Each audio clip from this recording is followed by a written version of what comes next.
அஸ்ஸலாமு அலைக்கும். Welcome to my channel. Monday lunch mini vlog பார்க்கலாமா? வத்த குழம்பு செஞ்சு பீன்ஸ் பொரியல் செய்யலாம் அப்படிங்கிற ஒரு பிளான் தான் இருந்தது. வத்த குழம்பு செஞ்சு ரொம்ப நாள் ஆயிடுச்சு. குழந்தைங்க சாப்பிட மாட்டாங்கன்னு சொல்லிட்டு ரொம்ப நாள் செய்யாமையே இருந்தேன். இந்த தாட்டி செஞ்சு அவங்கள சாப்பிட வச்சே ஆகணும்னு சொல்லிட்டு இன்றைக்கி செய்ய ஆரம்பிச்சிட்டேன். ஒரு கடாயில் ஆயில் சேர்த்துட்டு ஆயில் லைட்டாக ஹீட் ஆனதுக்கப்புறம் சுண்டவத்தலை சேர்த்துக்கோங்க. சுண்டவத்தல் வந்து ரொம்ப கருக விட்டுறக்கூடாது. லைட்டாக ப்ரௌன் கலர் வர்றப்போ இதை ஃபுல்லாக வெளியில் எடுத்துடலாம். அரை ஸ்பூன் வர அளவுக்கு வெந்தயம் சேர்த்துட்டு ஒரு 2 கைப்பிடி வர அளவுக்கு சின்ன வெங்காயம் சேர்த்துக்கலாம். அப்புறம் வந்து ஒரு கைப்பிடி வர அளவுக்கு பூண்டு சேர்த்துக்கிறேன். 2 பச்சை மிளகாய், ஒரு பெரிய சைஸ் தக்காளி, பழுத்த தக்காளியாக பார்த்து எடுத்துக்கலாம். இப்போ நல்லா வதக்கி விட்டுருங்க. தக்காளி நல்லா வதங்கணும்.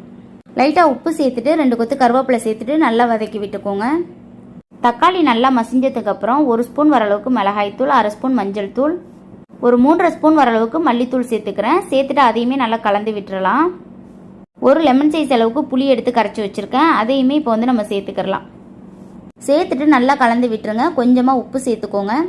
இப்போ சுண்டவத்தலையும் சேர்த்துக்கலாம். வத்தலில் ஆல்ரெடி உப்பு இருக்கும், பார்த்துட்டு சேர்த்துக்கோங்க. இப்போ ஒரு 10லேருந்து 15 நிமிஷம் இது நல்லா கொதி வரட்டும். இப்போ பீன்ஸ் பொரியலுக்கு ஒரு கடாய் எடுத்துகிட்டு அப்புறம் கடுகு, காஞ்ச மிளகாய், அப்புறம் கருவேப்பிலை சேர்த்துக்கலாம். ஒரு பெரிய வெங்காயம், கொஞ்சமாக உப்பு சேர்த்துட்டு அதையுமே வதக்கி விட்டுருங்க.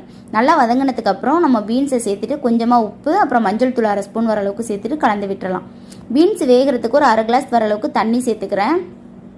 தண்ணி சேர்த்துட்டு இதை மூடி போட்டு விட்டுறலாம். இது ஒரு 10 மினிட்ஸ் அப்படியே விட்டுருங்க. இது நல்லா வெந்து வந்துடும். தண்ணி நல்லா ட்ரை ஆனதுக்கப்புறம் 2 கைப்பிடி வர அளவுக்கு தேங்காய் துருவி சேர்த்துக்கலாம். எனக்கு வந்து எல்லா பொரியலுக்குமே தேங்காய் சேர்த்தா தான் பிடிக்கும். தேங்காய் சேர்க்கறதுனால பொரியலுமே ரொம்ப டேஸ்டியாக இருக்கும். அதுக்காகவே நான் தேங்காய் சேர்த்துப்பேன்.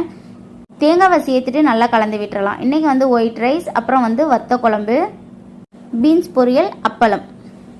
மண்டே லஞ்ச் மெனு இது எல்லாமே தான். ரொம்ப சிம்பிளான ரெசிபிஸ். இந்த வீடியோ பிடிச்சிருந்தா லைக் பண்ணுங்கள், ஷேர் பண்ணுங்கள், மறக்காமல் சப்ஸ்கிரைப் பண்ணுங்கள். இதே மாதிரி வேறொரு வீடியோவில் பார்க்கலாம். தேங்க்யூ ஸோ மச் ஃபார் வாட்சிங்.